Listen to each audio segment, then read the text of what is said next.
Mhm. Oh, we are live.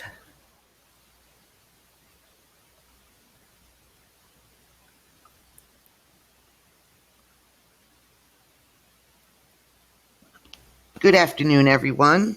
Depending upon where you are at, welcome to the CI Journey webinar series, Crescent, Applying CI to Training and Development. Before we begin, I'd like to go over just a couple of the webinar jam features. All attendees are automatically placed in listen mode only upon joining the webinar. If you wish to ask a question during the webinar, you may either click on Request to Speak, and I will give you access, or if you prefer, you can enter your questions into the questions pane and click Send. We will try to answer as many questions as we can in the time allotted. Please remember to place your microphone on mute when you are not speaking to help reduce sounds that might interfere with the presentation. Please note that this webinar is being recorded and will be available for replay on our website after the webinar concludes. Introducing your presenter for today's webinar is Mr. Tom Consbrook. Tom is our CI Network Manager for FRSS. Tom? Good afternoon, everybody. This is Tom, and I would like to introduce our speaker for today's webinar. It is Brad Dobbenmeyer, and I hope I pronounced that right. That's right. You got it. He is currently Director of Quality Assurance and Continuous Improvement at Crescent. He's been with Crescent for over 26 years and has worked in a number of areas in the business, including logistics, inventory control, customer service, and has spent the last 13 years in the quality assurance area of the business. He's a black belt certified in Lean Six Sigma, and he's currently responsible for not only quality, food, and product safety, but also for leading the continuous improvement initiatives across all of Crescent's operating strategies. So I'd like to turn it over to Brad, and I really appreciate him preparing this presentation for us today. Thanks, Tom. So once again, this is Brad Dobbenmeyer, and today we're going to be talking about continuous improvement and how that relates to training and development. So I do appreciate everyone joining. So let's first set the stage with the objective of this webinar with a question, which is how do you identify people that will fit into your culture, meet performance and quality objectives, and provide a clear path for growth and advancement? Well, most companies are made up of a management group and a workforce, and often there's a disconnect between how these groups function. Management wants to do things a certain way, and operations wants to do things the way they know best. And of course, they're doing the work. So if you have multiple operating sites, the risk of each of these sites developing their own methods could actually make this divide even greater. So how do you ensure that the work that your people are doing each day is aligned with the strategic initiatives of the company? Well, that's the question that Crescent sought to answer this past year. And in this webinar, we're going to take a little bit of time to look at the strategy and concepts that we use to develop some of these key training programs, along with some of the tools that we use for effective presentations and progression tracking. So first, a little bit about Crescent. We were founded by our CEO, Chris Taylor, and his brother, David, in 1987. They're actually the fifth generation of the Taylor family to be in the warehousing and logistics business, which started way back in the 1850s by hauling books along horse-drawn carriages around the Ohio River. So we're headquartered just north of Cincinnati, Ohio, have 6 operating sites in the Midwest and East Coast, and our core competency is actually in the co-packing business, where we assemble and distribute retail displays for many Fortune 500 CPG companies. We also do traditional logistics and distribution work, as well as some small precision parts distribution. Have about 20,000 aircraft engine parts that we distribute as well. So we have about 2 million square feet of space in SQF Level 3 and ISO certified facilities. These are standalone multi-client sites, as well as sites that are embedded in our customer DCs. And the picture you see on the slide is a picture of one of our co-packing operations. So to start, it helps to know as a business who you are, what you do, and how you're going to do it. So having a vision supported by a purpose and a strategy, accompanied with people at all levels who understand the strategy and what you're trying to achieve, well, this allows you to adopt the culture that you want to instill and meet your objectives. And in our case, we aspire to be our customers' premier service provider. So Crescent's leadership team has spent a great deal of effort on figuring out what our purpose is, our vision, and then setting a plan in place to get there. We have a strategy playbook called the Crescent Way, and all of these things added together have us on the path to be our customers' premier service provider. So this is the launching point that we use for our training and development business. So we started with our toolbox, our CI toolbox, which begins with the DMAIC process. DMAIC is a data-driven improvement cycle that is used to optimize business processes, define, measure, analyze, improve, control, which you may have heard of as PDCA, the Plan, Do, Check, Act, or the Deming cycle. The same concept, it's a repetitive improvement stage model. So starting there on the definition phase, you have to stand back and argue, of course, that every job in a company's business is critical to that company's success. If you've determined that a position is worth filling, you have somebody in that role, you're paying them to do those functions, pretty good indication that they are performing an important service. But are there certain positions in your company whose daily performance results have a clear and immediate say on the day-to-day success of your operations? Well, in most companies, this comes to where the rubber meets the road, the place where your services are provided or your goods are made, and the key functions that support that process. So in discussion, it came down to 3 positions at Crescent. We have line leaders, forklift operators, and material handlers. So of course, everyone at Crescent is important to our success, but we realize that the performance of these particular groups of people en masse really do define the overall success of each day. And that's why we chose to focus very structured training and development plans in these areas. And that's not to say that we didn't have training programs in place, because we certainly did, but we didn't have real good structure around them. And it was difficult to understand if all of the elements of these positions were being covered thoroughly and properly. So we've all heard the expression from people in new roles that they're either drinking from the fire hose or being thrown into the fire. So of course that's going to happen to some degree, but with structure in place, you just might have a chance of avoiding these all too common strategies. So following Project Strategy 101, we brought a representative group of people together from operations, our people group, which is what we call our human resources department, subject matter experts and CI leaders to begin this training and development program process. And we began to focus on the line leader position. So for reference, line leaders at Crescent, they have a lot of responsibility. They are running a team of people on a production line each day, making displays that are sold in retail stores across the country. And they have a lot to think about. These lines can have 10 to 30 plus people building sometimes easy displays, oftentimes very complex displays, like a 4-sided pallet that has 30 plus products, 70 plus materials components that altogether these items need to be folded and assembled, glued, stapled, labeled, banded, wrapped, steamed, heated, blistered, all kinds of processes that have to go through to get these products manipulated to retail displays. And of course, they have to always meet our customer specifications.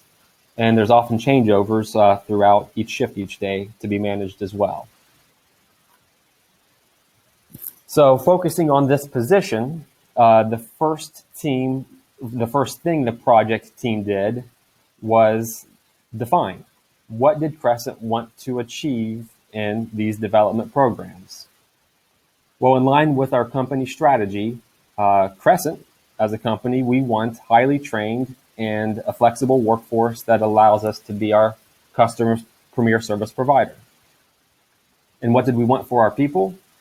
Well, we want them to have a very clearly defined path for growth and advancement and give them every opportunity to do just that.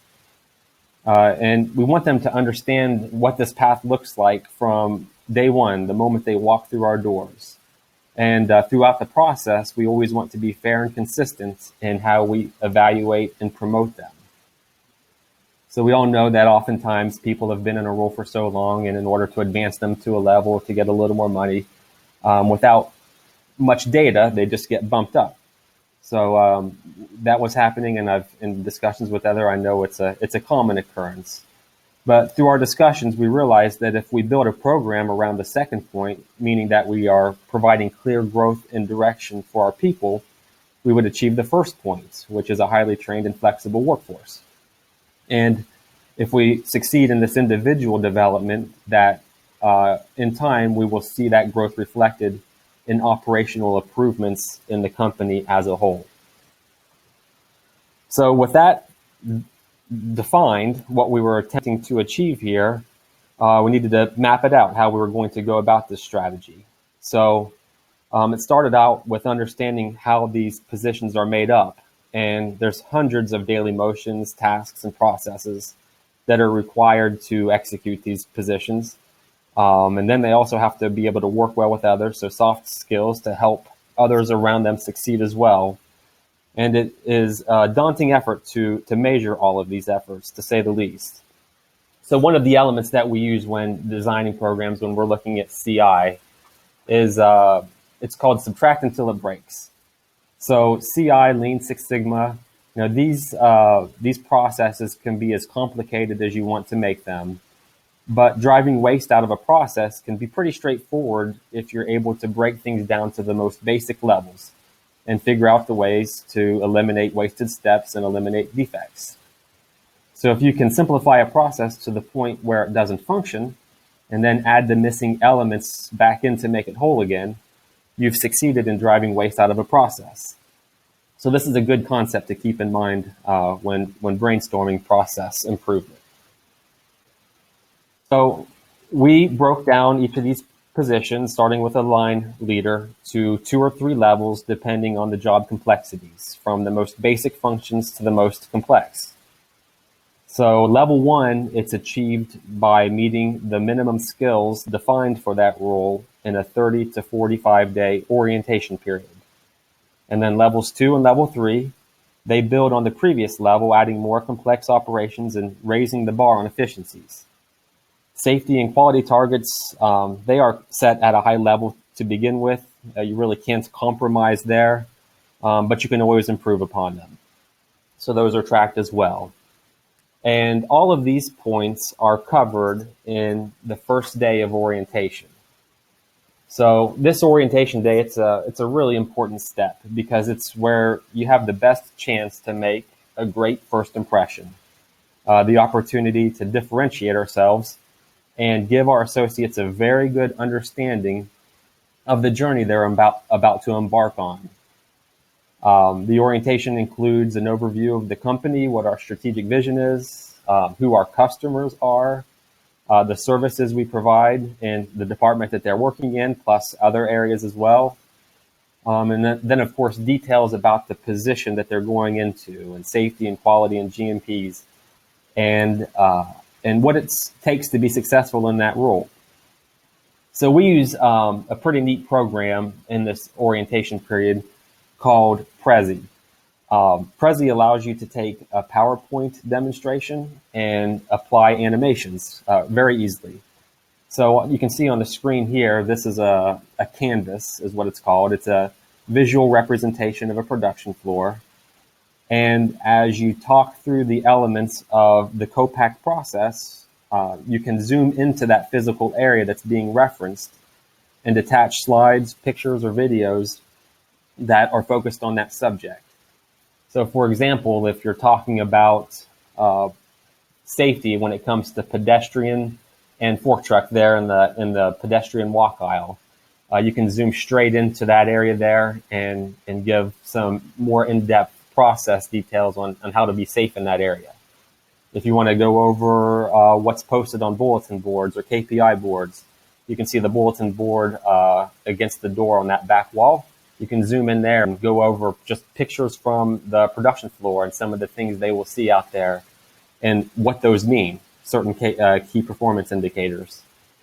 If you wanted to talk about how pallets should be stacked in the racks, if they should be wrapped and leveled out, you can zoom into the rack positions along the back wall. So you can be very creative with this. It gives a lot of interactivity to the information being provided, and it's a good way to set the stage for the learning process.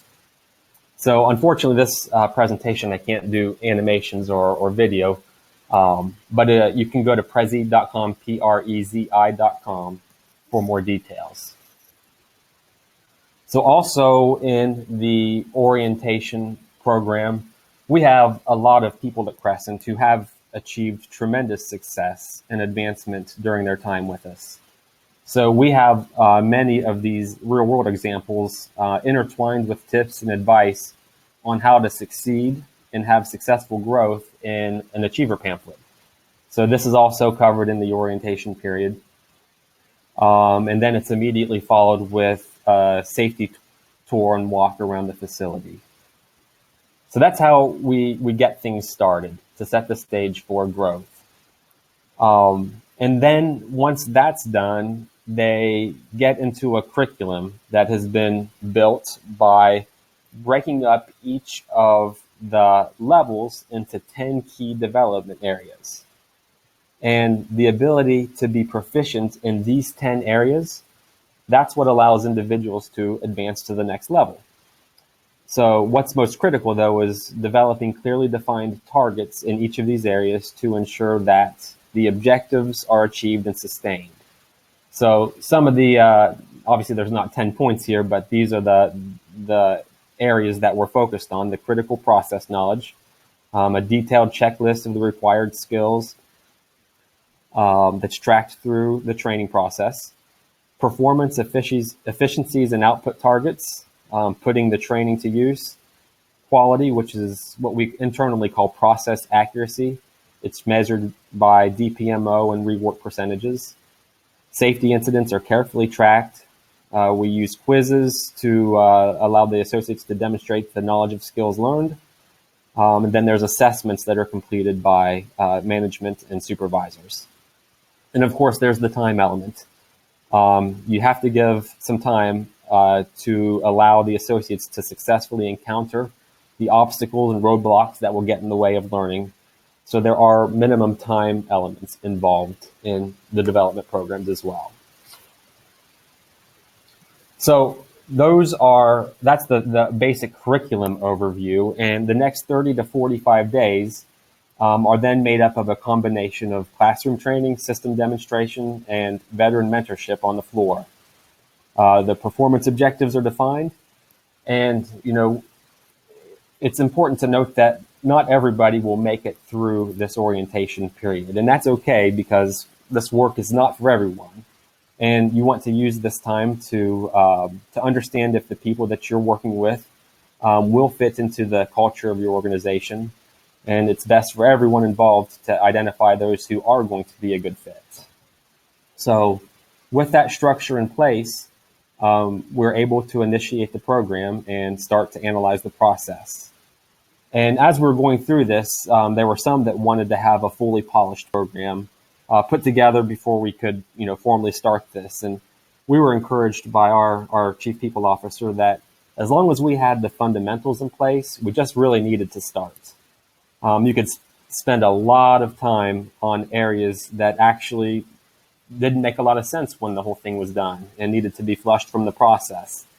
So I would estimate that when the program started, we were about 70% complete when we started the first class, which we did with a group of about 5 people, a combination of new line leaders and seasoned vets. We wanted to get everybody through the program, regardless of how long they had been here. And by combining the two, we were able to capitalize on the knowledge the seasoned folks had. They could share real-world scenarios and insights from actually doing the job.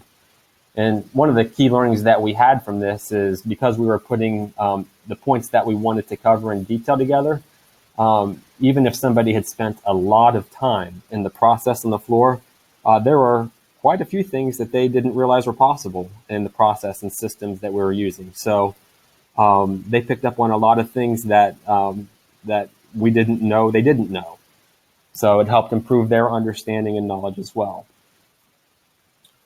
So that started, and it got us to the next point of analyze and measure. So how we were going to track where people were in the process. We have many folks in these roles across the company, so trying to figure out where they were at any given moment was definitely going to be a critical challenge to understand. So after many ideas, what the team came up with was the use of progress bars.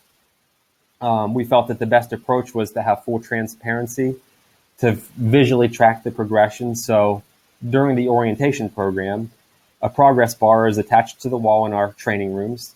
Not real complicated, as you can see. It just shows each of the levels that are available for each position. This is for the line leaders, which have 3 levels. And there are 10 elements for each level, the 10 points that we talked about earlier. So we just apply the associate's name in the green box and put it on the wall. And as the training and development program progresses and each of the 10 areas are achieved, each week the individual simply colors in the areas that they have met. So the ability to meet the criteria of these levels, it's confirmed with on-the-job performance and the quizzes and evaluations that we discussed earlier. So they color these areas in, and once they get all of the points colored in for that level, then they are able to receive a promotion to go to the next level. So by having these progress charts readily visible, everyone knows exactly where they stand in their development cycle, and more importantly, what they need to do to get to the next level. And another benefit of this is it actually helps hold our supervisors and managers accountable because they often have to make provisions to make sure that the skill sets that are being trained, they have the opportunity to learn and develop those skills. So this forces their hand to some degree as well. So by simply walking into a training room, anyone can get a visual on how the training and development program is progressing. And one thing that's refreshing about the manual aspect of this is that, of course, in this day and age, we want all of the electronica, the apps and radio buttons and everything for reporting, which I really like that. And there's a place for that, which we'll go through in a second. But sometimes the pen and paper option just makes sense. The act of coloring in achievements on a piece of paper solidifies the accomplishment. There was also concern that this model, it would clutter up our walls, especially in rooms that we use for customer events. But after discussion, it was determined that if these walls were kept current and tidy, a visual representation of our training programs is something that our customers would actually want to see. So you can see in the picture here, this is what the progress bars look like in active use. So the next question is, if we have multiple sites operating, so how could we monitor the progress across different sites? So this is a situation where it does make sense to harness technology. So how this works is once a week, our trainers, they go in and update the progress at each site of the associates into a program that we use called QuickBase. So QuickBase is a cloud-based program that allows you to create customized applications. Obviously, Excel is heavily used in our company like it is most. It's a powerful tool. It'll always be, or at this point, an integral part of our data processing and reporting. But we were looking for ways to collect information more centrally with the ability to automatically distribute updates. And we found that in QuickBase. It can be used in desktop or mobile. That allows for the creation of custom databases for a variety of tools. So the screenshot that you're seeing here, it's a simple graph. It shows the percentage breakdown of position levels for line leaders and forklift operators. This is what you see on the homepage when you log in. And then by clicking into any of these levels, it just takes you to a list of the associates that are in those levels and where they stand in the development cycle. So each of those 10 points, which areas have been achieved and which areas are open. And then each week, an email is automatically generated with this status as well, so that at the different sites, we can see how folks are progressing through their development programs. So a little more on the QuickBase functionality. We use it for a lot of different applications. Of course, we use it for the training and development tracking, as you've seen. We also use it for safety notifications, for non-conformance and complaints reporting, our corrective and preventive action programs, also for preventive maintenance, sales activities, project management, and document control. So we use it for a lot of different functions in our company. And we can populate it pretty easily. Many of the forms are updated with a link to our intranet. So if somebody's walking through the warehouse and they see a maintenance activity that needs to be done, they can simply request a maintenance request through this link. It completes a form and uploads into the database and sends out a notification to the people to get that situation addressed. So there's really no programming. It's just a matter of setting up data points and functions that you want to do. There's templates available for any given app. You can use them as is or customize them to fit your needs. And of course, like I said, it's available on mobile devices as well, formats to be filled out on mobile. So a lot of companies have a lot of unique software applications for each of these functions, and to be able to log into one program and access all of this information in one place is pretty refreshing. It's not perfect, but the benefits far outweigh the compromises. So that's a little on the QuickBase functionality. And back to the development program. So once our associates meet the development requirements, they graduate to the next level. And this is celebrated in monthly meetings that's attended by members of our leadership teams. The promotions are accompanied with some company swag, and it's tied to advancements in our pay scale. So improving control. This is where we currently find ourselves in the development programs. After successfully piloting the program models, the infrastructure continues to be tweaked and modified as we roll out to other sites, and we gain additional insights on how the program works. It does take time, and we're learning a lot as we apply this. And there's obviously a lot of knowledge in the different staffs across the sites that are using to help develop this program. But as a result, we're building a more developed, versatile workforce that allows us to be our customers' premier service provider to meet their needs at a high level. And it gives that clear visibility to our associates' personal growth and advancement, and the knowledge that it takes to move forward. So that is our overview of the training and development program and how we have applied continuous improvement methodology and some of the tools that we use. At this point, just wanted to see if anyone had any questions about the process or the tools.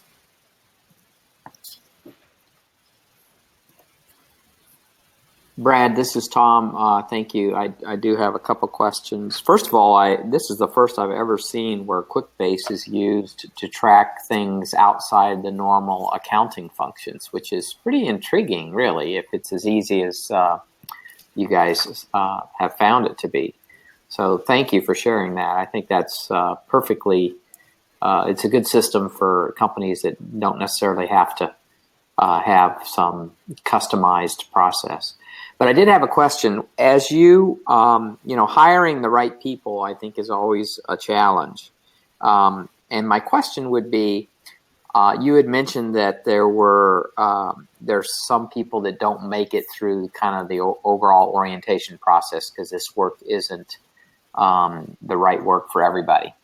Is there anything you do on the pre-screening of new hires, that focuses on whether or not they have the propensity to use some of the continuous improvement thought processes or tools? Yes, we do have a large temporary workforce as well. So that's actually a good way to understand and people's skills when they're working directly on the lines, not necessarily in the line leader capacity. So through that work, you're able to get a good handle to some degree on what their capabilities are, and then get them through this program where they can really set the stage for advancement. But yeah, we do have skill sets clearly defined in position profiles for each of these roles. On the fork truck side, that really starts with safety. So before they touch a forklift, they go through a couple-hour course on fork truck safety, and they have to go through a pretty rigorous demonstration just to be able to drive that piece of equipment due to the inherent safety risks. And the same thing on our material handler side. So we do have a fair amount of pre-screening. We want to try to get them identified up front to make sure that success rate is very high. Okay, thank you. Feel free, everyone, to ask a question through chat or through the question pane, and I'm sure we'll be happy to answer anything you have to ask.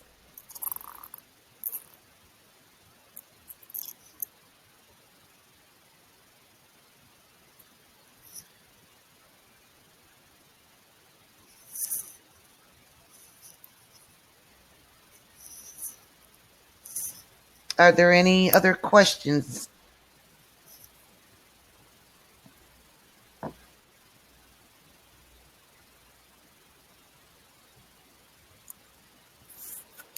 If there are not, this is Tom again. I just want to thank Brad for sharing this information and presentation, putting that together for us, and remind everyone on the call that this will be available to you through F4SS if you'd like to take a look at the presentation again, or even share it with some other members of your organizations.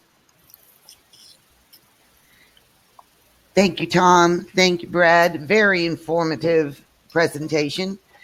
After the fact, if anybody has any questions, feel free to send them to me, and we'll be happy to forward those on to Brad for some responses.